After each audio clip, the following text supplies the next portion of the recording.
մի անգամ զանգել է Հեյդար Ալիևին եւ ասել է մեծ ծրագիր ենք անում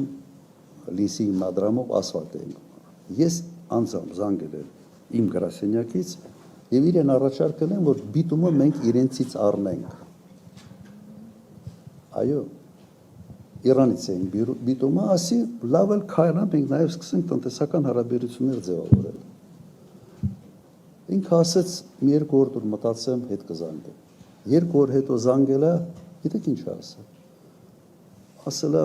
ճիշտ ես ասում, բայց մեր մոտ կարող է դա սխալ ընկալվի։ Ես որ այդ գործարքին գնամ, ինձ շատ լուրջ քննադատության տակ կհայտնվեմ։ Ես իրեն ասել եմ, ես ինձ ավելի շատ պետք է Հայաստանում քննադատել,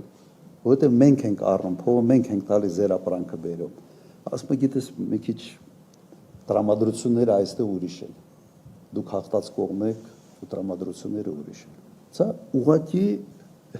մեր խոսակցությունն էր։ Որ ուզում եմ հասկանաք նաև իմ վերաբերմունքը տնտեսական համագործակցության վերաբերյալ։ Եվ ուղղակի ճիշտ գնահատեք, թե ում հետ գործում եք։